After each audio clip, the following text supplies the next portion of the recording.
Okay, welcome to the How Good Innovation Online series. I'm Ethan Soloviev, Chief Innovation Officer at How Good. It is my pleasure today to welcome Jane Melendez, the Chief Sustainability and Social Impact Officer at General Mills. The topic today is business as a force for good. A little outline of what we're going to cover. We'll do some introductions here and then step into about a 35 minute conversation between myself and Mary Jane. You, again, are welcome to ask questions in the chat during that time. We may or may not see them and get to them, but I always try to if someone has one that's hot and pops it in.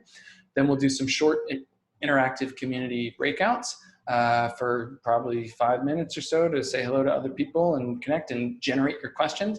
And then we'll come back together and wrap out the hour with the Q&A. Before we start, I also want to just point your attention to the upcoming talks in the series.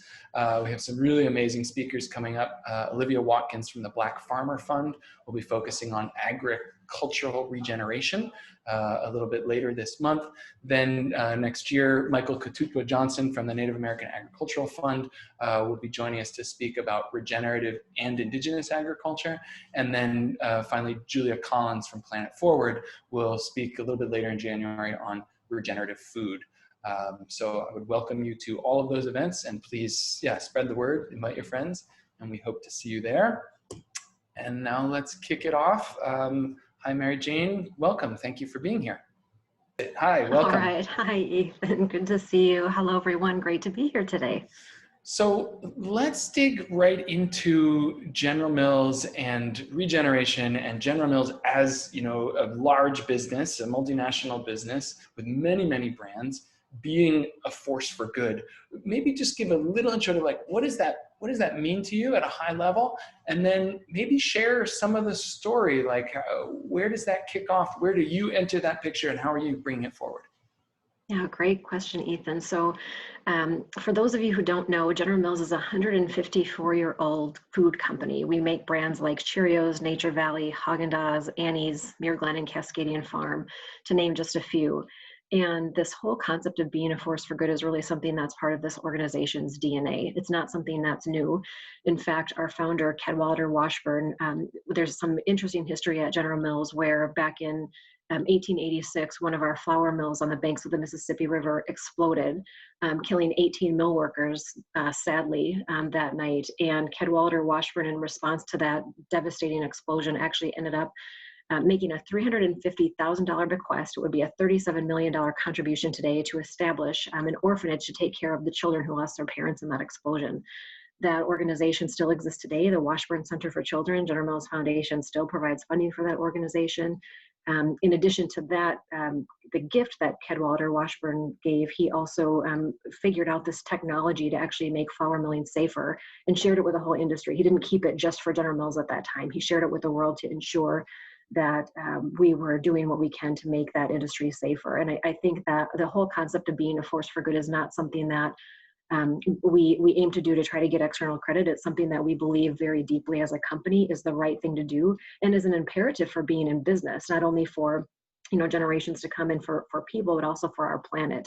We are a company that depends completely on the health and well-being of Mother Nature for all of our products. We take the output of Mother Nature, make and market products all over the world. And with the challenges that we've seen with climate in the last several decades, we know that it's really a business imperative to ensure that we are taking care of the planet and people to ensure that we can have a business for the next 150 years. So for us, this whole concept of being a force for good is really both a business and a planetary imperative. So it's again, part of our DNA.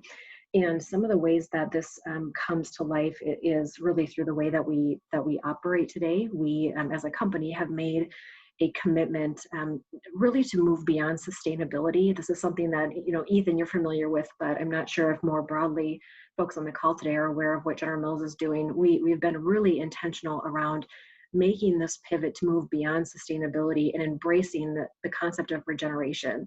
And I have to say, I've been in my role of Chief Sustainability Officer for about 1.5 years, and I recall distinctly my first week of onboarding and hearing someone talk to me about the fact that we've lost 1/3 of the planet's farmable topsoils, or that 40% of insect species are in decline. And I remember thinking, what about that should be sustained? I mean, those are horrible statistics that we're hearing. And we as a company of, 38,000 people, $18 billion company, have a role to play in that. We can change the way that we operate. We can change the way that we source food. We can change the way that we engage with partners and help to reverse those trends. Because if we don't, we're not going to be in business for another 150 years. We're not going to be able to feed a growing planet. We're not going to be able to feed 10 billion people by 2050. So for us, it's been a pretty awakening, an element for us at General Mills to understand that we have a role and responsibility to play here. And what I'm excited about, and I think one of the opportunities that we have before us is to really think about how our brands, beyond our natural and organic brands, really embed this whole concept of regeneration into the whole way that they're operating, into the way that they talk to consumers, into the way that they market their products. Because we're doing a lot of this today, but I think at General Mills, we have something that we call internally, we have a lot of Minnesota modesty where we're doing a lot of these things, but we don't always pull it through into our consumers, so they don't understand a lot of the things that we're trying to do today as a company. So for us, I think this whole concept of regeneration that we're just really stepping into is unlocking incredible potential and incredible opportunities that have always been there, but that we had maybe not uncovered or had visibility to because we had not had that regenerative mindset as a forefront of the way that we've been operating. And so I think the regenerative mindset, as I hear you talking about it, is still growing and developing inside the company. And quite a number of years ago at this point, General Mills stepped forward and made a really significant public commitment and was the first company to really, do that at the scale that you did. So maybe you could share a bit about what was that commitment and how does it go, like you were saying, beyond just the natural and organic brands, but how might that touch the rest of the company? And what was some of the sort of pathway to get deeper involved enough with the idea of regenerative agriculture that you would then go and make this large commitment? Sure. And for some context, in early 2019, General Mills made a commitment to advance regenerative agriculture practices across 1 million acres of farmland in North America. And for General Mills, that's significant because it represents about 25% of our sourcing footprint for our North American business, which is our largest business. And really, General Mills got on this path, I think since about 2015, 2014, we had been really learning from what we were calling Renaissance farmers at this time, regenerative agriculture farmers like Gabe Brown, Ray Archuleta, Will Harris, really understanding the power of them operating their farms as ecosystems in harmony with nature. And we stepped into this really by understanding the power of soil health and what that did for biodiversity, what it did for water quality and quantity holding on the farm, what it did to keep nutrients on the farm and out of our waterways. And really thought, gosh, think about what we could do as a food company to take this even further and to look at this across our sourcing footprint. If we want to be a force for good, what a powerful way for General Mills to be able to do just that. And as we stepped into this, I have to say, it's definitely been a learning journey for us. We are not farmers, so we're learning about this whole concept of regenerative agriculture alongside really remarkable, brilliant farmers who have been incredible educators to us. And I have to say this, through this learning journey, we continue to evolve. So when we first launched this commitment, we were focused specifically on key ingredients that we buy, where we are purchasing significant volume. So we're looking at wheat, oats, and dairy. And we started out really by looking at, could regenerative agriculture drive economic resilience for the farmers? Because first and foremost, it needs to work for the farmers. If it doesn't work for them, it can't work for anyone. What improvements could we derive from soil health? What soil health benefits could we drive? And what biodiversity improvements could be made? And since that time, and again, this was about 1.5 years ago that we launched these commitments, what we have learned is that regenerative agriculture also has this ability to impact positively water quality and water quantity. So we've added that as another outcome that we're measuring on farm today. On our dairy farms, the pilots that we're activating in Michigan, we've actually also added a metric around cow and herd health. So they're metrics that we didn't really think about in the beginning, but as we've stepped into this and as we've started to see the connectivity of the ecosystem of the farmland and all the different benefits that we're seeing through this intervention, it's actually been really not only educational for us, but also really helped our thinking to say, we don't need to make a separate water quality commitment. We actually have the opportunity to look at regenerative agriculture as being the solution to so many, it's almost that nodal point intervention to be the solution to so many environmental challenges, as well as economic challenges that the farmers are facing.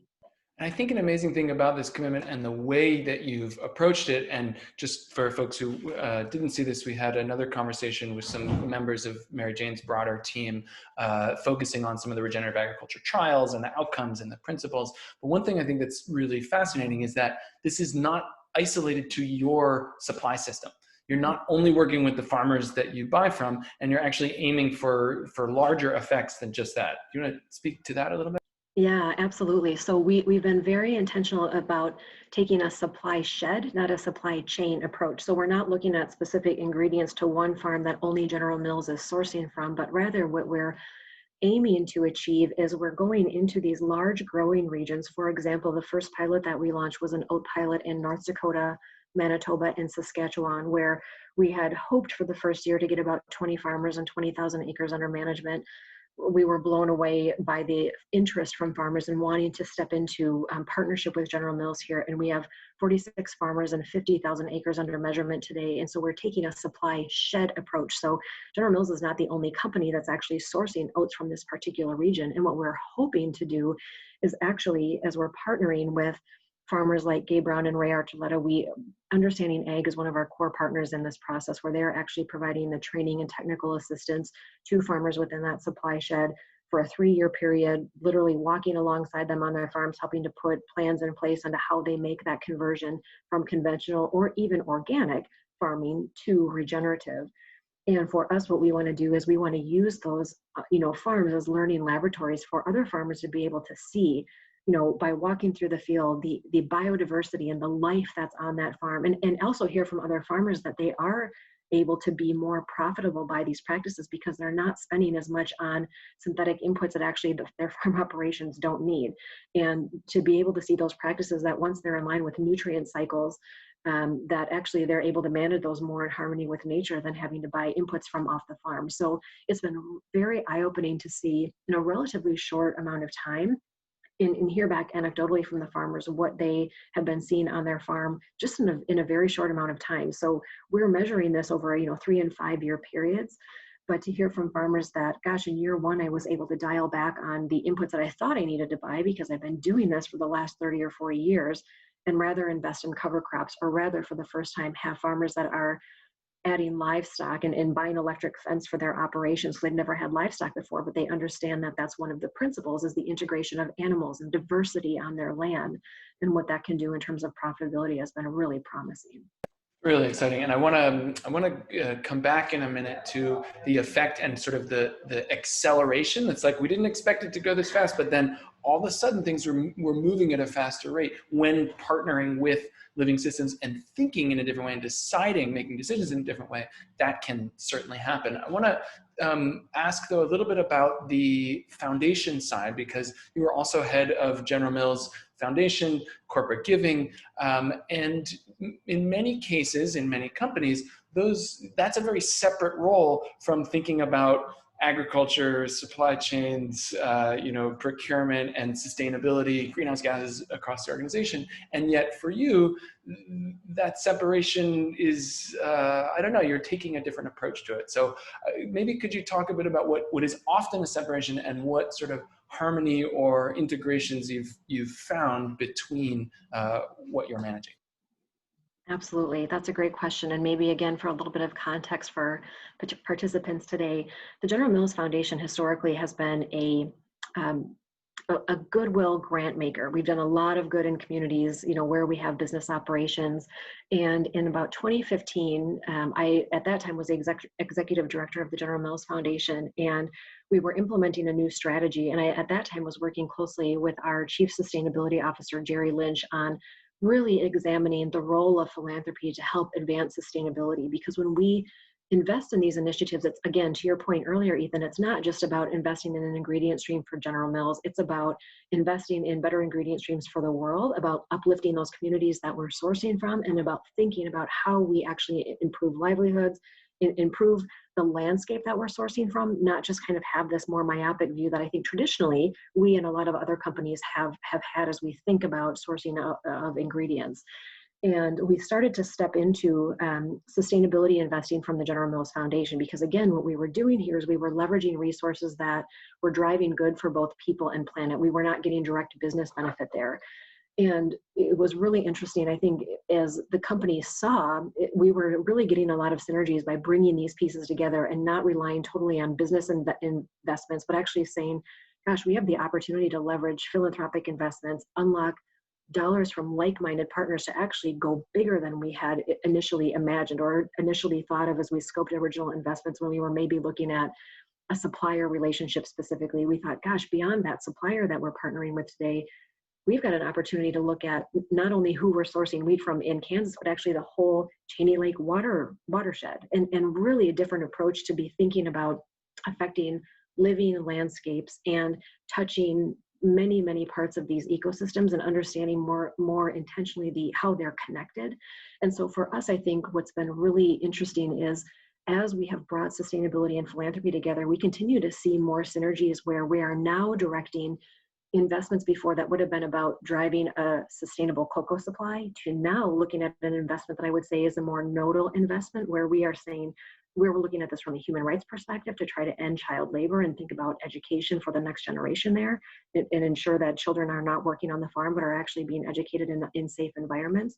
We are looking at regenerative cocoa sourcing, so really being thoughtful about these practices and training for farmers around regeneration, and this concept of don't just be growing for this season or don't just be growing for this crop, but let's think about your whole ecosystem and how that might be more profitable for you. And then the other element that's also been interesting as we think about regeneration is what this concept can do in terms of helping to reduce our greenhouse gas emissions at the same time. So there tends to be a lot of deforestation within cocoa. So we're looking at this as a way actually to drive these interventions that can help advance our regenerative agriculture commitment, to help improve human rights in that fragile supply chain, and to help reduce our greenhouse gas commitment. That has never been an approach that we have had previous to this. And I think it's been this whole broader understanding and appreciation for regeneration and being able to affect systems outside of General Mills that has really helped us to take a different approach to leveraging philanthropy going forward. Amazing. And we're starting to do now, we sort of started talking about agriculture. We're moving into understanding the business and that sort of internal, external boundary that your sustainability and corporate giving is helping to, bring forward synergies, as you were saying. What else have you learned and sort of brought into the company or developed within the company, would be a better way to say it, around a regenerative thinking, a regenerative decision-making, a regenerative process for sort of working? How has that developed, and what kind of benefits are you seeing, not just externally like doing regenerative agriculture, but working in a regenerative way? How has that helped you, and how are you seeing that actually improve what's happening for the whole business? Yeah, so I'll give a real life recent example where we actually used a regenerative framework that talks about activating, restraining, and reconciling forces. So this is where I think this training and this whole understanding and appreciation of this regeneration concept has been really helpful. One of the areas where we've struggled is to drive business integration to help advance these commitments. A lot of times it's been kind of the sustainability or social impact team that's been a little bit more siloed, the ones who have been very vocal champions for the work, but we've had a harder time kind of breaking this down and actually getting the businesses to engage across the board. We've got some brands and businesses that are very engaged, but we're trying to really unlock this across big billion-dollar brands.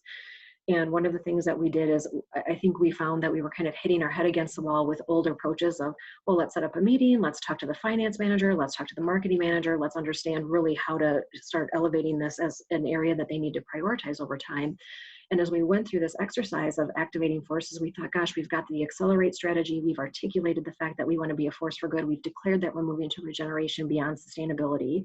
Yet we're not sure if we're getting decision making to the right points within the organization. We haven't clearly articulated the investment required now, and actually not a cost, an investment today to help cost avoidance in the future and to help drive that force for good strategy.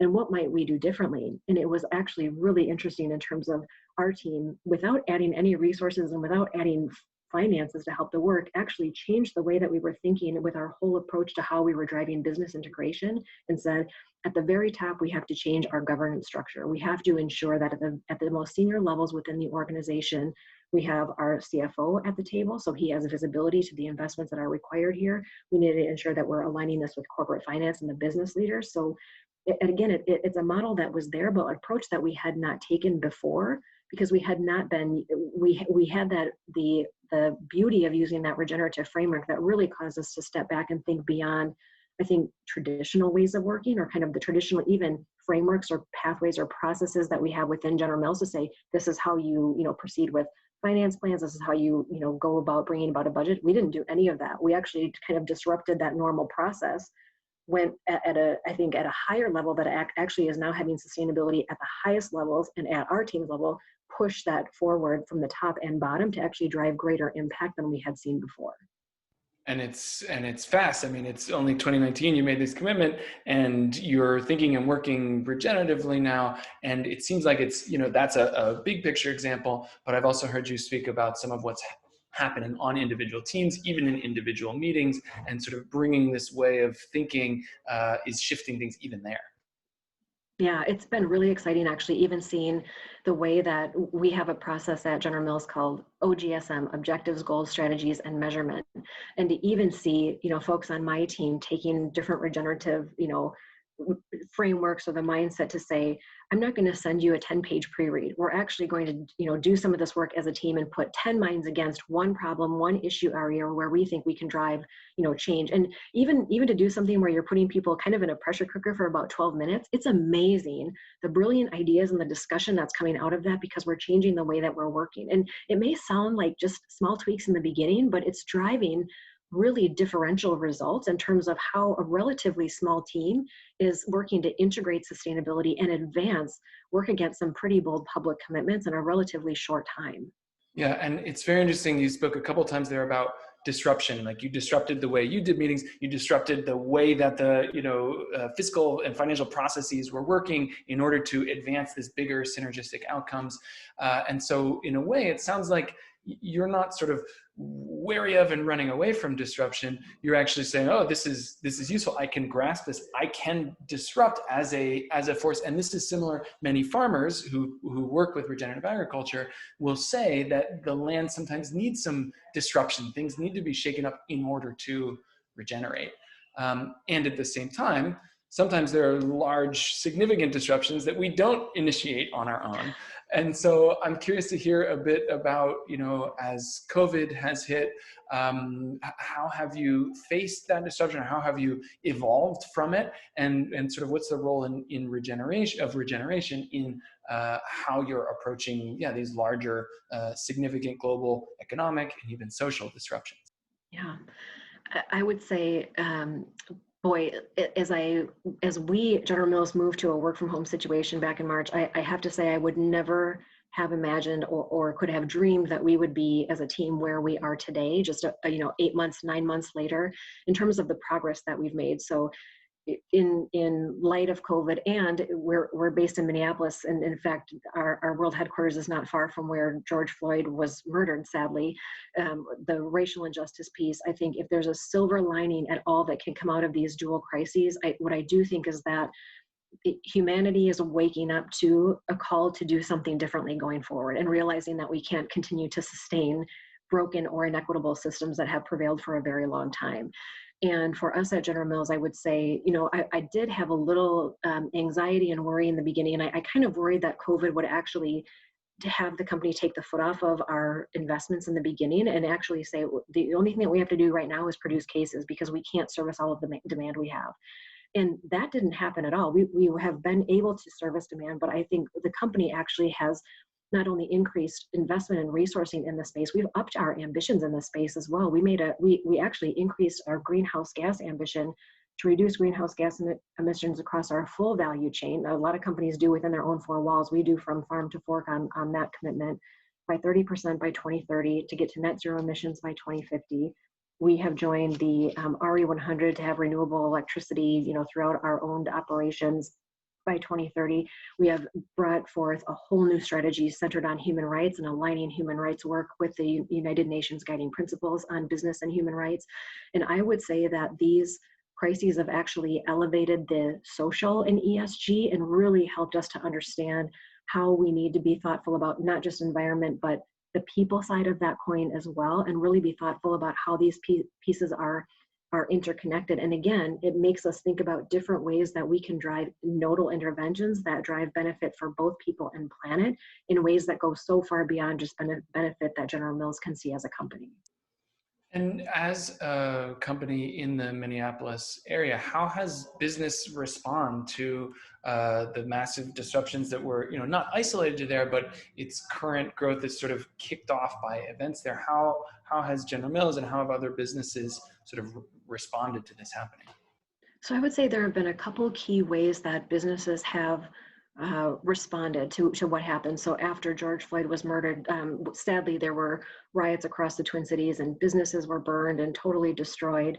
And one thing that I did appreciate, and I do appreciate about this community, is just how closely connected the business community is. So right away, there was immediate relief going into these communities. So whether it was investments to help drive cleanup or to help to drive, set up funds for rebuilding and restoration efforts, or even to set up pop-up mobile pantries because the grocery stores and corner stores were completely destroyed. So there was definitely an immediate insurgence of response that went in.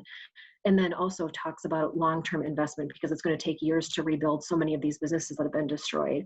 One of the things that the business community did is actually come together to create the Minnesota Coalition, Business Coalition for Racial Equity. So today there's about 60 companies from across the Twin Cities who are part of this coalition that today are working on how do we think about policy and police reform?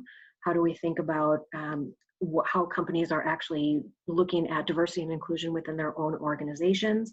How we're thinking about allyship and being supporters of BIPOC communities across our community, and then a pillar around philanthropy and reinvestment, both for the short term and long term. And so they're really interesting, kind of deep dive exercises happening right now to understand inequitable food access, inequity in housing, in health, in education. Sadly, we have one of the largest educational achievement gaps in the country as well. So while this work has been going on for a long time, I think people are realizing that there's a need to disrupt the way that we have been working, because while we've had a lot of good intentions, it hasn't closed the gap in a lot of these areas for our BIPOC communities. So I'm excited about the will that so many of these companies have by coming to the table, willing to roll up their sleeves, and some even, coming to the table saying, gosh, we haven't ever invested in this area before. How do we even step into this? So we've got companies along a spectrum there.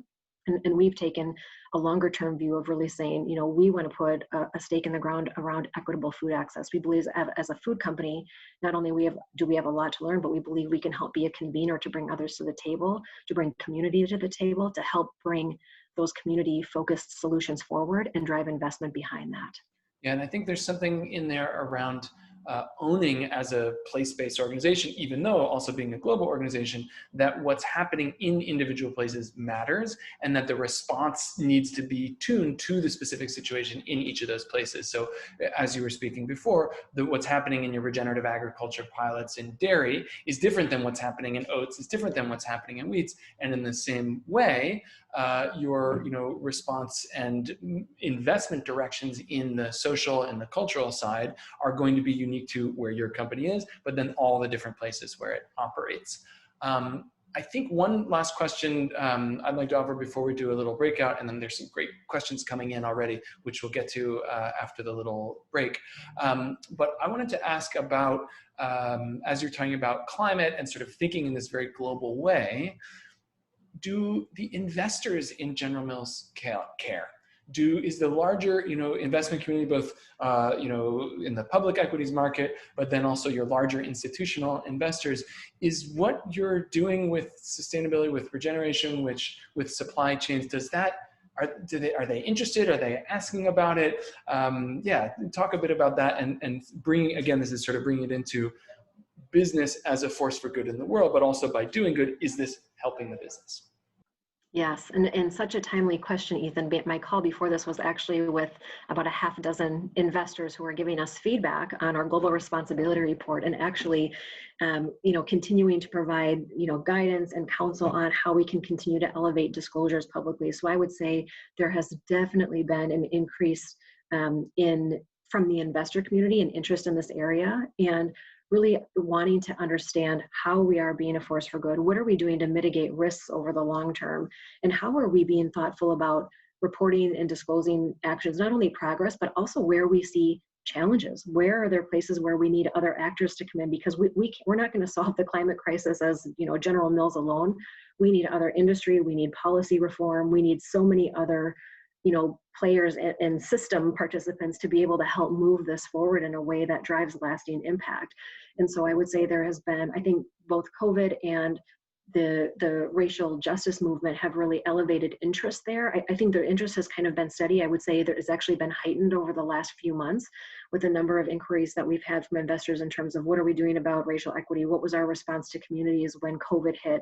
How are we, what are we doing to help ensure that we've got a steady stream of food coming into the children and families who are no longer have access to school meals? So it's been really interesting to see how, one, thoughtful the investors are in this space, and just even how, I think beyond just ESG investors, it's really moving into the mainstream investor category as well. So I've been pleased to see that, because I think when the investors push, that will help companies across, not just General Mills, but companies around the world continue to have the space be front and center, and continue to have investments, strategies, and ensuring that people are moving this work forward in a really thoughtful way. We've got a couple questions that we're going to start out with here in the chat. You're also welcome to add yours into the queue there. If we get through these, then maybe a little later, we'll sort of ask, you can raise hands digitally, and we'll see if we can get you off mute to ask a question. But let's start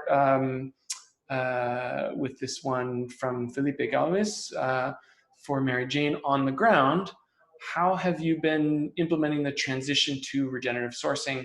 Has that implementation strategy evolved through time? Yeah, great question. So we started actually by hosting soil health academies in partnership with regenerative agriculture and inviting farmers to participate at no charge. And what we did is invited them to be part of the pilots that we were operating within their regions.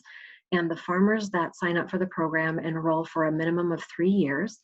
And as what General Mills does is we actually pay for the training and technical assistance that they're receiving from the Understanding Ag consultant. So the farmers are receiving the equivalent of 1 full day per month of training and technical assistance. And that could look like moving to cover crops for the first time, or looking to integrate livestock onto their land for the first time, or thinking about different types of crop rotation and different crop diversity that they might want to think about. We've had some farmers actually think about adding yellow peas into oat crops. So it was just really, different ways of thinking and different ways of helping them to think about driving more economic profitability within their ecosystem.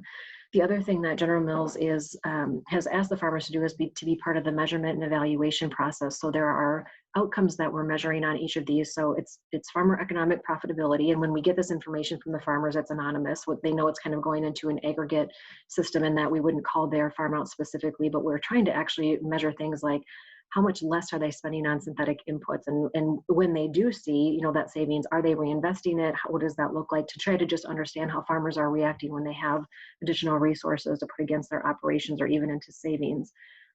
We've also been doing soil health measurement tests, and whether it's the Haney test, I think there's probably 6 different tests that we're using right now to really understand soil health before we start those practices. Carbon sequestration levels.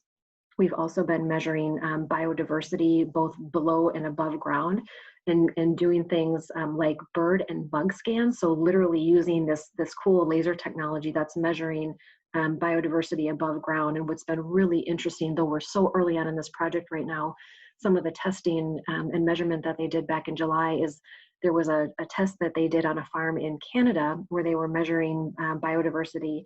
And on the regenerative farm that they measured, they found something like 2 million more bugs on this particular farm than they did on the conventionally managed farm right next door. I mean, really, really cool stuff that we're seeing. So we're starting to get that information back, and we'll actually share this publicly when it's all kind of when we have it more synthesized today. So that's kind of how we're starting, is paying for the training and technical assistance as well as the measurement on farm. And I'll just add a little bit of context. Part of the question sort of about transition to regenerative sourcing, you can't transition to regenerative sourcing yet. It doesn't exist. Like if General Mills wanted to get a full supply of regenerative wheat or regenerative oats, it just isn't out there yet. And so that's part of why what General Mills is doing is really amazing, as opposed to saying, well, let's just dumb down the standard and make regenerative, not actually something good. They're saying, no, let's actually invest in the capacity of our supply system to head towards these outcomes we want to. And then, in so doing, that will lead to the path where eventually there could be more purchases of regenerative ingredients. And at the same time, General Mills has done some really interesting pilots, which we could talk about some other time, around perennial crops and making limited edition lines that sort of showcase that. So a bunch of different directions. Okay, there's so many good questions here. I'm going to move on. There's a question about the Supreme Court case related to child labor in the cacao sector in West Africa. So yeah, just your comments, your thoughts on sort of actions with suppliers, regulatory advancements, et cetera. Yeah, it's a really interesting case that's unfolding with Cargill and Nestle today in that specific fragile supply chain. And what I would say is that at General Mills, we've been working really, really hard to be able to understand just the issues that exist within that fragile supply chain and within those communities. And poverty is really at the root of so many of these challenges. And what we have also learned from our partners on the ground who are working with our smallholders who are growing, cocoa for so many of our products, is that COVID has only exacerbated this problem, because now kids are in school. There's not this influx of migratory workers that had been, coming in before to country. And so the risk is being elevated right now. And so what we're doing is being really trying to be proactive with our partners on the ground to say, what other things can we be doing? How can we accelerate more of these agronomic practices to farmers so that they're getting them at a more intense cadence? So let's not wait to start this project in January. Let's do it now. How do we also think about, with schools being closed, what are other remote learning opportunities that you can think about for some of these kids? So we're really thinking differently in partnership with some of these partners who are on the ground, who we've been working with for a number of years, to say, how do we mitigate this risk? Because we know that risk is there. And the last, we want to be, purchasing from supply chains that are strong, that are using, not using forced or child labor in any of that, because it is such a significant risk. I would say the other thing that we're trying to do, because we can't go at this alone, is come at this from an industry perspective and really be thoughtful about how do we engage Mars and Mondelez of the world, who are buying so much of this and have such a big sourcing footprint there, to say, what can we be doing differently as an industry coalition to drive change? Because again, these challenges have been in this particular supply chain for decades. This is not anything that's new, but it's being exacerbated because of the global pandemic. And what we really need to do, again, I think this is a perfect area that's right for this whole concept of regeneration and being thoughtful about different approaches and not continuing to do the same thing. Premiums are good, but they only go so far. They're not solving the problem. Okay, we'll go in a bit of a different direction and come back more to some focus on particular crops, ingredients, commodities that you're sourcing.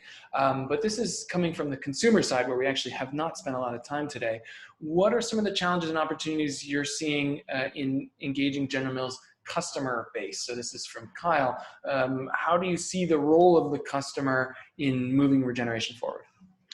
So that is such a great question. And I think it's an opportunity for us to really try to crack the code in that space. But there's a number of I think, restraining forces that we're trying to figure out how we reconcile against. And some of those things today include the fact that regenerative agriculture, number one, doesn't roll off the tongue. It takes quite a bit of time to explain.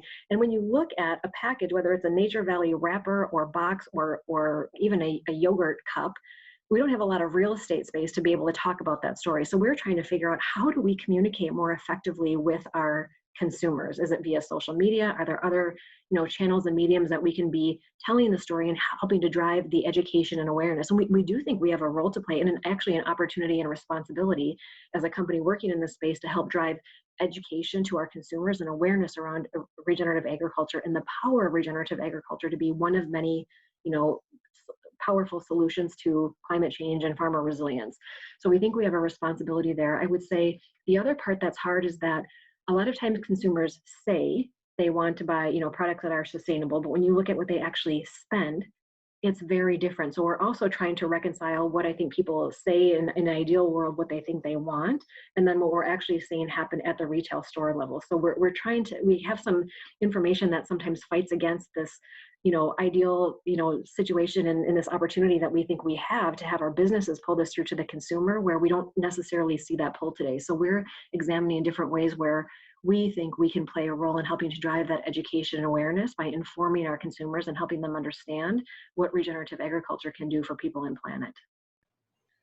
Wow, thank you. So many opportunities in driving that. And I think it's a comment that I've made a number of times recently, is that manufacturers and brands are actually leading a little more in education than in some of the, for example, the organic food movement in the past was very farmer and kind of consumer up. In a lot of ways, because of the business good potential, we're seeing groups like General Mills move forward and actually be part of that education and bringing consumers along. There's a interesting, again, a little bit of a different direction from Aneri about startups. So how is General Mills thinking about startups in regenerative agriculture space, in the technology space, to move towards your goals on greenhouse gas reduction and your other commitments? Yeah, I would say there's a couple different things that we're looking at. One is we have an investment arm at General Mills called 301 Inc. that's actually looking at a lot of whether it's plant-based, organic, natural foods. I would say there's not been a ton in the regenerative space that we have seen yet today, but it's definitely on their radar. So that investment arm is one area that's really has, I think, brought a lot of interesting concepts forward to us for sure. The other thing that we're doing at the same time to elevate the opportunity for General Mills, as we're thinking about mergers and acquisitions, how do we be really thoughtful about the impact of climate and what the impact of that potential business has on our overall footprint. So we're trying to also be really thoughtful about when we look at M&A and we look at our risk process across the whole company, that is a consideration when we're making acquisitions. I'm not sure what role that played when the company bought Blue Buffalo Pet Food a couple of years back, but I think we want to be sure that as a company is considering other companies and startups that they are looking to acquire, that is definitely a consideration as we move forward, because we want to ensure that we're living up to that force for good ambition that the company has articulated. Back to soil for a bit, so I'm going to combine a question from Lori and one from, there was another one from Marc-Andre. That's basically, can you speak a bit of at all about the improvements in soil health that you've seen in some of the farm pilots? And then sort of like, how is that being measured? And then how would you, do you have a path or a thought about how to scale up some of those measurements, the capacity to measure soil quality, biodiversity, water? Your thoughts on Yeah, that? absolutely. So I would say first, really, really early days right now in terms of where we are in the soil health measurement piece. So I had mentioned when we started, we were taking, soil sampling to really understand, carbon levels, what the biodiversity looked like, what was present in the soil at that time. And again, what was interesting is that we found on a lot of the farms that have activated the pilots is that the input levels were really high, and actually we could dial back on a lot of the inputs that the farmers thought that they had to apply, for the next growing season. So that was probably the most interesting area. I would say it's probably going to take us a little bit more time because soil carbon sequestration does not happen overnight. So we don't have time on our side right now, just with where we are, early stages of the pilots. But we hope that, and we believe, based on some of the life cycle analyses that we've done on other regenerative farms, that over time, these practices will actually help to sequester more carbon in the soil, that will increase biodiversity, have that soil be able to hold more water on the farm. And once we have those, what we also hope is that we're able to leverage different emerging technologies. And we have a goal actually to get measurement down to about 1,000th of what it is today. It's incredibly expensive because we're doing these, a lot of these manual tests on, 60 different farm operations in some areas. And we're looking at different technologies, whether it's satellite imaging or this laser imaging that I had referenced when it comes to the biodiversity scans that were done this summer.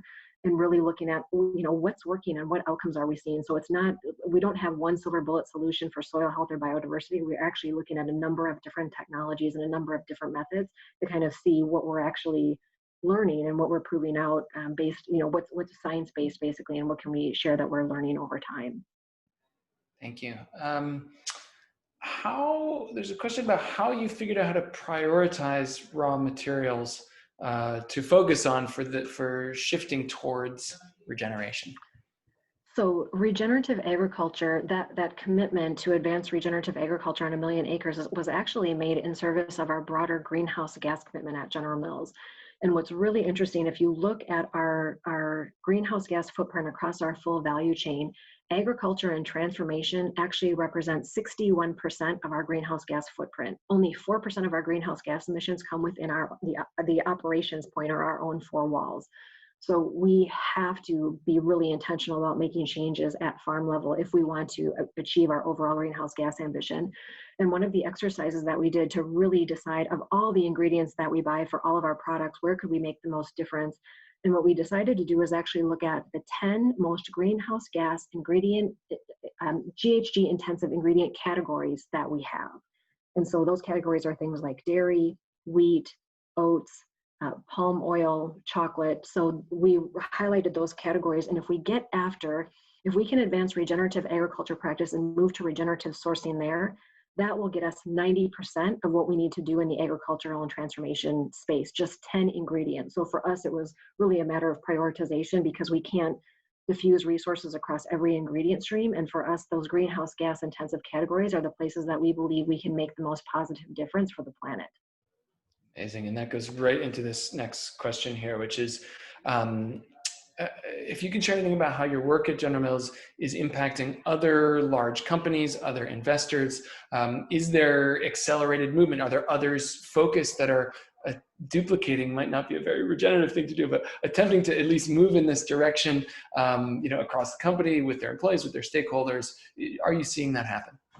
We are absolutely seeing this. In fact, it's been really interesting. Just, I would say, I think the announcement came out in September that actually one of our suppliers, Cargill, made a commitment to advance regenerative agriculture practices across 10 million acres, which we think is phenomenal. For General Mills, we think we need as many like-minded partners on the regenerative agriculture path as possible. We can't do this by ourselves. When you think about how big the agriculture system is and how we're trying to tip that scale and more broadly our food system to be more regenerative in nature, we are really hopeful at the other interest and engagement that we are starting to see from other food companies, from other suppliers. I think Cargill is probably one of the biggest ones. We're also seeing it from companies, like Pepsi, who's looking at moving their sourcing footprint to more regenerative practices as well. And for us, again, it's the more the merrier when it comes to this, because we need as many people helping to tip this market and helping, to drive incentives for farmers to move this way so we can actually drive lasting change. Because while 1 million acres is large for General Mills sourcing footprint, in the scheme of the whole planet, when it comes to the acres that are being farmed, it is a smaller footprint. So one question here, and then I've got a couple kind of little last ones to wrap up. There's a question about, moving towards regenerative agriculture as opposed to stopping doing things like using GMOs, using glyphosate in various crops. How do you balance stopping doing bad things, quote unquote bad things, while also aiming for the good things?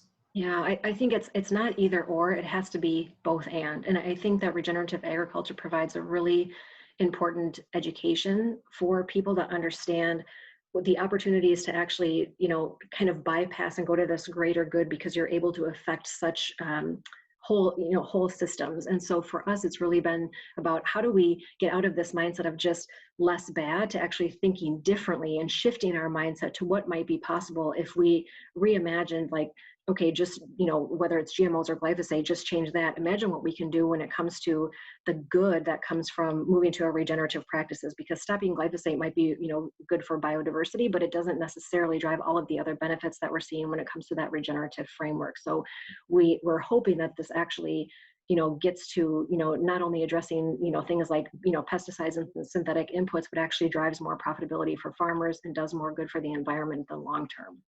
And hopefully drives more nutrient dense products too. Thank you. Okay, so as we head towards wrapping up, we focused a lot on General Mills and the amazing work that you and your teams are doing. I thought I might ask a personal question to you, sort of, I don't know, anything you want to share about your journey as an individual and what has sort of led you to be working and leading regeneration in this way, and yeah, that it would be interesting for others to hear. I think the biggest aha for me in this process of studying regeneration has been the capacity that exists within in the will, the function being all of those pieces that exist within people to actually in a really positive way drive change that I think sometimes we think it exists outside of us, but it's actually so much of it is within. And I think the team has changed so much in terms of advancing this work and really pushing the organization to be even more forward leaning in the regenerative agriculture space. And we're a relatively small team on the sustainability team. We've got like 12 people for this global company. And I would say that that has really oriented us to work differently as a team and to look within in terms of how we either change the way that we've been operating, what we can do in terms of thinking differently, and even having the courage to disrupt some of those current frameworks or systems or confines that we maybe think are artificially imposed, or we think that we have to do them because we get an email that says this is the way you do a budgeting process. Well, we didn't do that, and we're actually in a better place than we were before. So I think it's actually, as the team has seen progress in that area or has started to see more partnership and collaboration happen across the organization and goals being advanced even quicker, I think it's almost like it's a self-perpetuating, reinforcing, regenerating concept that actually continues to propel us, I think, in a really powerful way to advance these objectives that are pretty significant for a relatively small team to accomplish. But I think they're finding these nodal points to unlock potential and collaboration across different areas of the organization that prior to our understanding of regeneration, we would not probably have had the will or even thought to go about, solving these problems in this way. Yeah, wow, thank you. And any closing thoughts from your end? What would you like to advise all of us to go work on? What recommendations would you have for the industry in its journey towards regeneration? Yeah, closing thoughts from your side.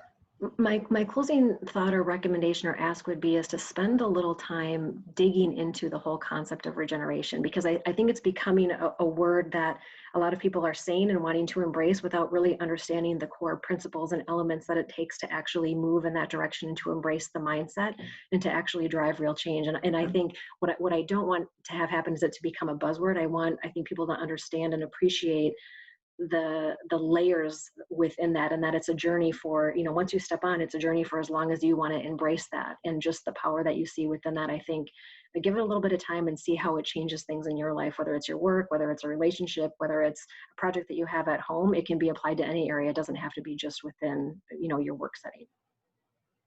Thank you, Mary Jane. This has been amazing. And thanks to everybody who came and the great questions that you asked. Sorry we didn't quite get to all of them. I look forward to seeing you in future innovation series. Thanks again, Mary Jane. Thanks, everybody.